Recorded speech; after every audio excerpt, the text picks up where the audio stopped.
Arigashimasu, bentornati ragazzi in questo nuovo episodio. Se mi seguite da tempo sapete che spesso mi trovo in Giappone ma anche in altri paesi e non perdo occasione per fare esperienza e praticare ogni volta arti marziali. E oggi sono qui per raccontarvi un nuovo viaggio. Questa volta la mia meta è Bangkok, dove sono già stato e dove ho fatto una piccola esperienza con la Muay Thai.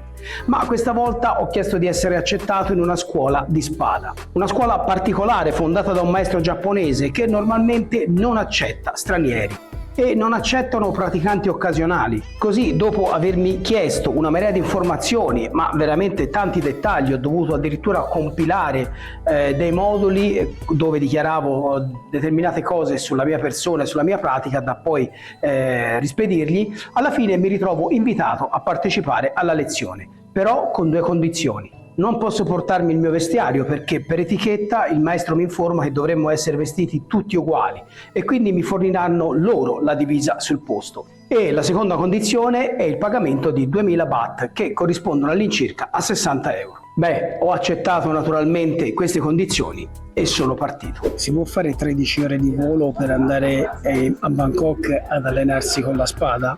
Sì, si può fare perché quest'anno avevo chiesto ad alcune scuole di farmi andare ad allenare e mi avevano risposto tutte negativamente, tranne una scuola che poi era quella a cui tenevo di più perché è una scuola di provenienza giapponese dello stile Muay Ryu e ho un appuntamento per andarmi a allenare in questa scuola. Adesso sono, come sentite, sono all'aeroporto di Vienna, non potevo non fermarmi a bere una mega birra e tra un paio di ore ho il volo che mi porterà a Bangkok.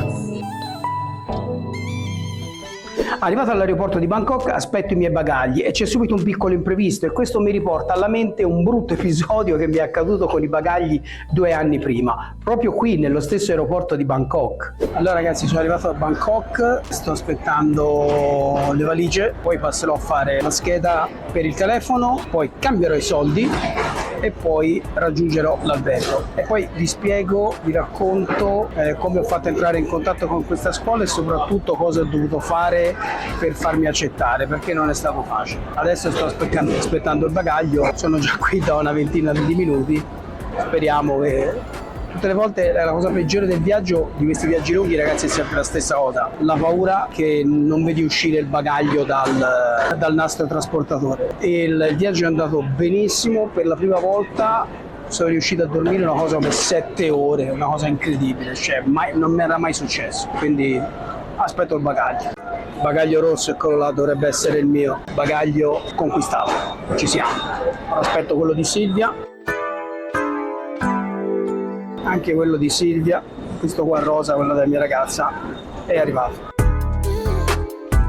La prima volta che sono stato in Thailandia c'è stato un contrattempo allucinante perché siamo scesi dall'aereo, siamo andati a fare la tesserina, la SIM per attivare il telefono e poi siamo usciti per andare a prendere il taxi, ci doveva portare all'albergo. Abbiamo lasciato i bagagli accanto al chioschetto che faceva la SIM del telefono. Praticamente per protocollo non siamo potuti rientrare per prendere bagagli, i bagagli abbandonati sono stati portati via e abbiamo dovuto fare tutta una trafila di 3 ore prima di rientrare in possesso dei bagagli. Quest'anno eravamo attentissimi, avevo detto non deve succedere niente.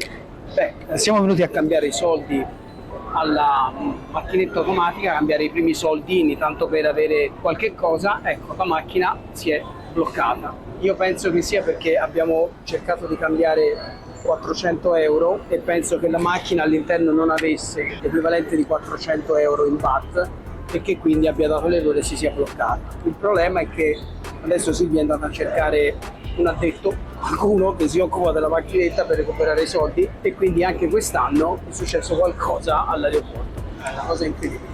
Anche questa volta, come gli altri miei viaggi, ho scelto di prendere un piccolo appartamento, di non andare a un hotel, di non scegliere l'hotel. E le ragioni sono diverse, ma uno è il motivo veramente importante per il quale anche quando mi trovo in Giappone decido sempre di alloggiare in una casa invece che in un hotel. Eccomi, vi faccio vedere, no, scusate, allora mi levo le scarpe, vi faccio vedere l'appartamento che ho preso e poi vi spiego anche perché. Con questa carta apriamo la porta Anche qui, come in Giappone, le scarpe vengono tolte e messe nel ripiano. Questa è la piccola cucina, l'appartamento è piccolino, però la cosa importante, perché ho scelto questa cosa, aspetta, accendo la luce e si vede meglio, per questa cosa qui ragazzi, qui abbiamo il frigorifero, tutti i mobili, quello del forno, possiamo fare da mangiare quello che vogliamo, anche se naturalmente mangiamo sempre fuori perché costa poco, conviene. La cosa essenziale ragazzi è questa, la lavatrice, perché qua ogni giorno ci sono da lavare i vestiti perché è caldo, si suda tantissimo, e questa lavatrice ha un programma perfetto che in 20 minuti fa un lavaggio. Qua fuori ho già steso qualcosa, tutti i giorni lavo i vestiti, così ho sempre vestiti asciutti e puliti, e questo mi ha permesso di portarmi anche poca roba in valigia proprio perché volevo riportare delle cose. Qui abbiamo gli armadi, c'è spazio in quantità, ma queste sono le poche cose che io mi sono portato, anche perché qualcosa ho comprato qua e poi lavo di continuo tutti i vestiti, l'ho fatto apposta per avere più posto in valigia per riportare. Qui abbiamo la camera, naturalmente c'è l'aria condizionata da tutte le parti con la televisione. Questa è la valigia che sto riempendo con delle cosine da portare. Qui abbiamo il bagno, piccolo bagno con la doccia. E niente ragazzi, qui è la sistemazione secondo me ideale, molto migliore dell'albergo perché ci sono delle comodità e naturalmente, come ho detto, il frigo, la cucina che serve a poco qui, però la cosa fondamentale è la lavatrice. Anche in Giappone la lavatrice mi ha fatto la differenza, la possibilità di potersi lavare i vestiti, soprattutto quando uno sta per tanto tempo, di diverse settimane, perché altrimenti si accumulerebbero tantissimi vestiti sporchi poi da riportare indietro. Allora vi faccio vedere perché la casa, io non lo sapevo ma l'ho scoperto poi, qui in molti palazzi dove ci sono gli appartamenti, nell'ultimo piano c'è sempre un'area relax aperta a tutti quelli che ci abitano, e anche questo piccolo palazzo non fa eccezione. Quindi sono arrivato qui ora per la prima volta, vi faccio vedere. Questo è l'ultimo piano di questo palazzo, qua c'è questa vasca. Poi da questa parte qui c'è la sauna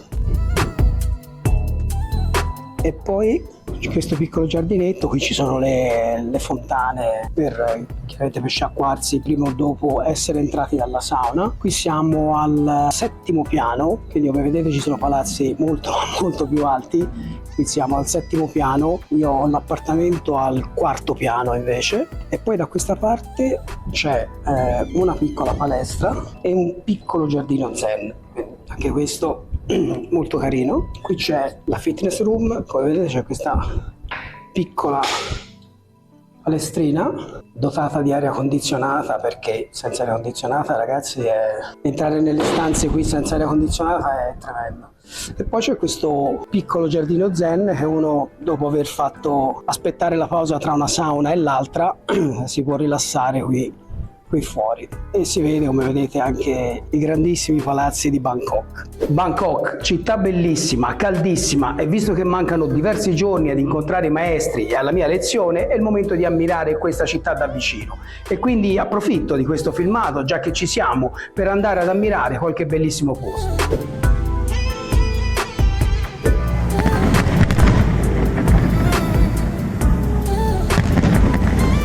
Iniziamo con uno dei posti che più mi impressionano ogni volta, ed è il Tempio del Drago, una struttura altissima con un drago che la avvolge completamente. Sono già stato qui 2 anni fa e in quel momento questo monumento era messo un po' male. Una cosa meravigliosa che c'è da vedere qui a Bangkok e sfugge a tantissime persone, perché parlando anche con l'autista, perché ci vuole l'autista per arrivare in questo posto, adesso vi faccio vedere, parlando con l'autista ci spiega che tutti i turisti vengono a Bangkok, ci stanno solo un paio di giorni e poi i turisti vengono qui a fare praticamente il mare e i locali. Ora rendetevi conto, andare dall'altra parte del mondo con tutte le meraviglie che ci sono in questo posto per andare al mare. Uno dei posti più incredibili è questo qua, è il Tempio del Drago. Quella è l'entrata. Io ci sono già stato qua 2 anni fa e questo posto stava per chiudere proprio perché non c'è nessuno. infatti anche stamattina c'è pochissime persone, non ci sono persone, e l'attrazione è questa cosa qua, questo tempio che io ho visto già nel 2002 ed era messo veramente male, è stato completamente ridipinto, adesso vedete com'è rosso, veramente bello, ed è un tempio dove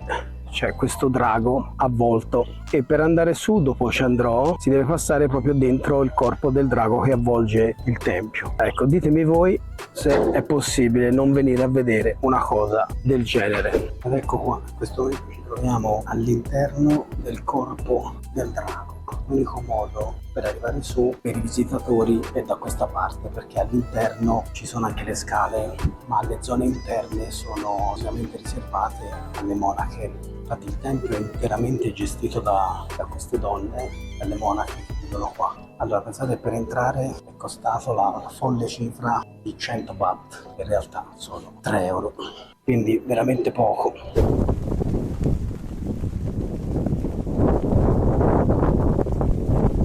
E parlando con le monache del posto ci rivelarono che da diverso tempo il tempio era anche a rischio chiusura. Il motivo è che il tempio si trova un po' lontano dal Bangkok e nei dintorni non c'è nessun'altra cosa turistica e i turisti non prendono in considerazione di perdere un giorno per arrivare fino a qui, ma piano piano il luogo iniziò ad apparire sui social, sul web e le immagini di questo fantastico luogo iniziarono a circolare. E una volta che vi imbattete in queste immagini, ragazzi, è difficile non avere il desiderio di arrivare fino a qui e vederlo di persona.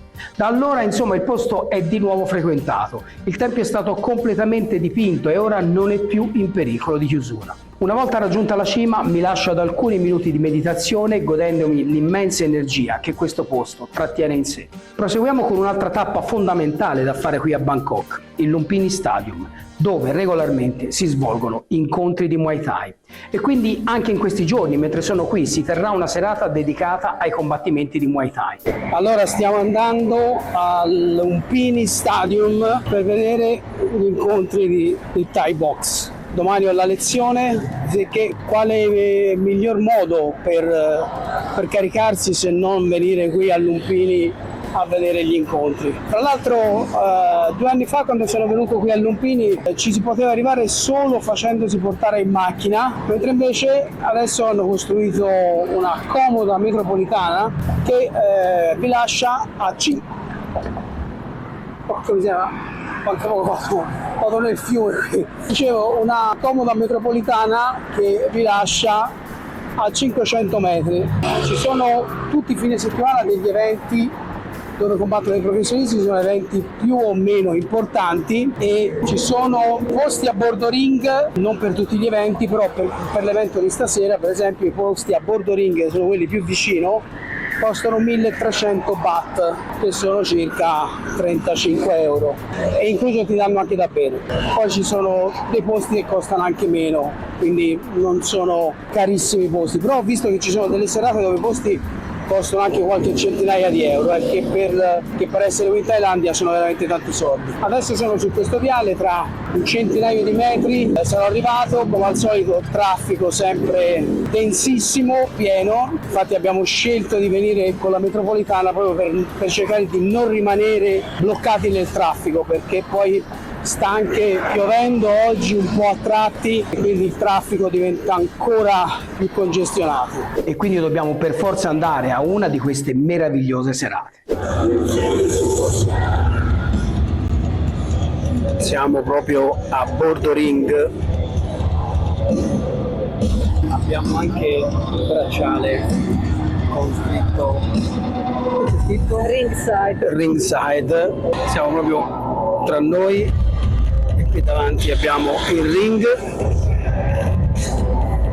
il palazzetto è spettacolare. Adesso stiamo aspettando perché stanno facendo le riprese, perché gli incontri vengono trasmessi anche in televisione e quindi c'è anche un po' di regia, ci sono i cameraman che spiegano ai lottatori dove passare, come salutare, insomma fare qualche gesto di intrattenimento.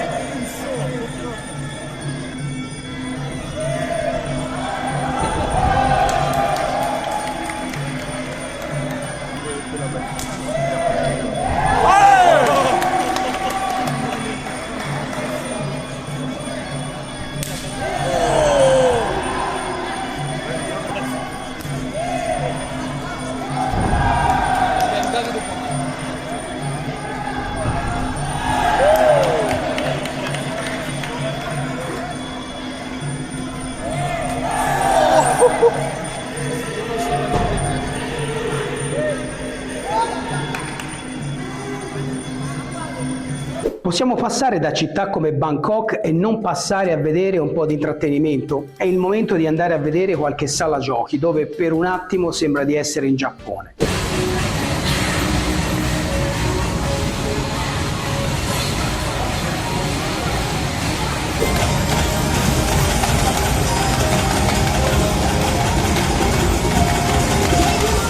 Qui i giochi di abilità e rhythm game sono diffusi e ci sono alcuni ragazzi che sono in grado di fare evoluzioni pazzesche. Eccoci alla prossima attrazione, un enorme elefante a 3 teste, posto su un piedistallo altrettanto gigantesco.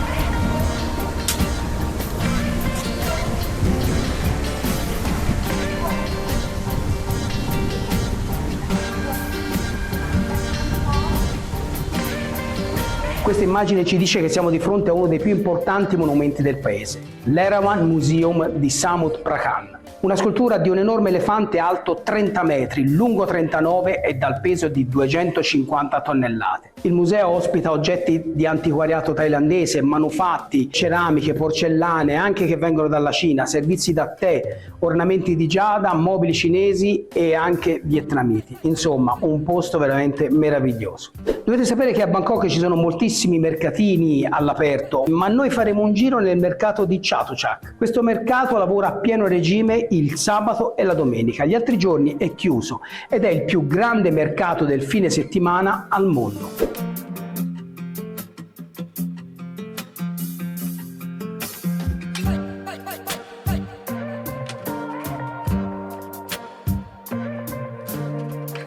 Pensate che ha una superficie di circa 140.000 metri quadri e ci sono 200.000 visitatori ogni fine settimana. Al suo interno si trovano più di 15.000 negozi, tra piante, vestiti, elettronica, cibo, bevande, cosmetici, insomma ragazzi si trova di tutto. Il prossimo luogo da visitare è il Donkey Donkey. Questo nome a molti non dice niente, ma parliamo di una catena giapponese dove si vende dall'elettronica all'abbigliamento, giocattoli, cosmetici, cibo giapponese, hanno veramente di tutto.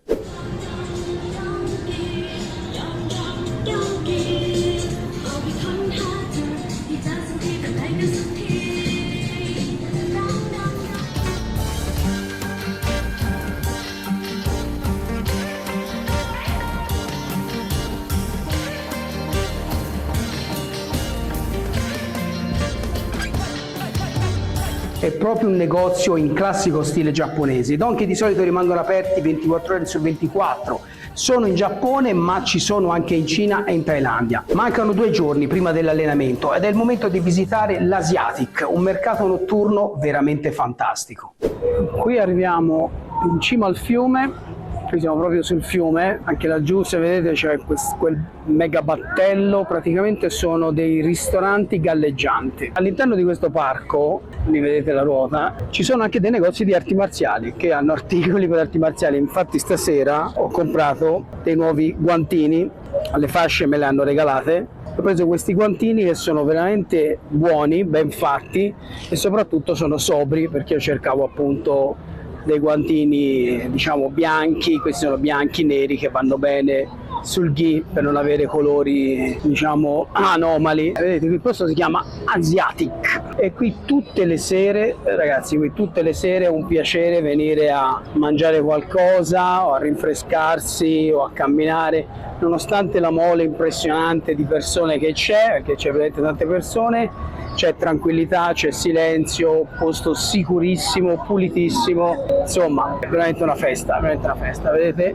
Qui ci fanno le feste là sopra, c'è la musica a discoteca, se la inventano di tutti i colori, però è veramente divertente, sanno sicuramente godersi la vita. Continuo ad esplorare Bangkok e alla fine arriva il momento di recarsi in dojo. Il dojo è fuori città, abbastanza isolato e non è stato facile trovarlo, anche perché il navigatore non riconosceva la via che noi inserivamo per trovare il dojo. In generale vengo accolto molto bene e la lezione è stata molto interessante. Non conoscevo lo stile praticato, ma ho notato che aveva diverse somiglianze con la pratica che porto avanti anche io e in definitiva alla fine mi sono trovato veramente bene. Tuttavia un piccolo imprevisto ha rischiato di rovinare un po' questa mia esperienza. Allora ragazzi, sono tornato dall'allenamento di stamattina e non è stato facile trovare il dojo perché era abbastanza isolato, però bello perché praticamente questa scuola, che ha la base in Giappone, in varie scuole, il maestro che ha aperto questa scuola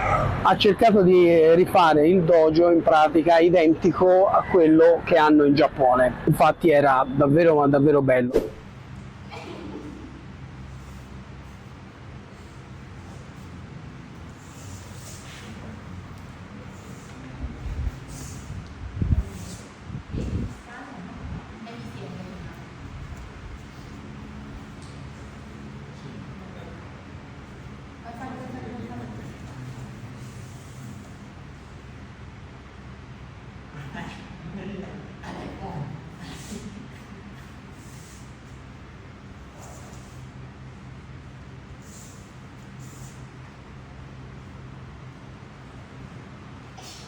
Sono stati molto gentili, ci hanno invitato anche a rimanere nel pomeriggio, però visto che appunto il dojo era abbastanza lontano e non avevamo previsto di rimanere poi il pomeriggio, e anche perché è una zona talmente sperduta, diciamo, che non c'era niente nei dintorni, quindi dovevamo perdere poi diverse ore, andare a mangiare, cercare un posto, insomma non sarebbe stato comodo e quindi siamo dovuti venire via. Ci hanno fatto praticare alcune tecniche, uno stile molto interessante e tante cose le ho trovate anche molto somiglianti a degli esercizi che già pratichiamo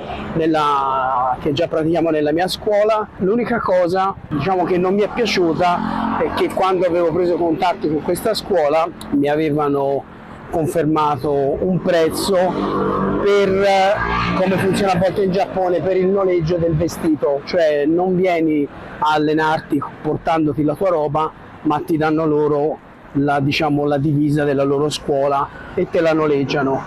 Praticamente eravamo rimasti d'accordo su quello che c'era scritto sulle mail di 2000 baht, che sono circa 60 euro, mentre invece poi alla fine me ne ha chiesti 5.000, che sono più del doppio, praticamente sono 150 euro. Quindi questa è l'unica cosa che non mi è piaciuta tanto, però naturalmente posso aver capito anche male nella mail, anche se le mail ce le siamo scambiate in inglese, quindi non era così l'accordo, però vabbè, va bene anche così. Alla fine non posso dire che l'esperienza sia stata negativa, ma quel piccolo dettaglio di avermi chiesto dei soldi in più è una cosa che chiaramente mi ha rovinato un po' l'esperienza. Comunque ragazzi, è stata ancora una volta un momento veramente meraviglioso andare a praticare in un dojo così lontano e soprattutto conoscere e trovare maestri e praticanti sempre disponibili ad accettare chi è appassionato del Budo e delle arti marziali come loro. La prossima tappa sarà ancora una volta in Giappone, dove rimarrò questa volta per 3 mesi e lì ci saranno davvero sicuramente tantissimi video che potrò realizzare. Ok ragazzi, il video finisce qua, iscrivetevi al canale se non l'avete ancora fatto, mettete un like, condividete i miei video, ma soprattutto lasciatemi un messaggio perché io leggo e rispondo a tutti i vostri messaggi e noi ci vediamo al prossimo episodio. Domo arigato!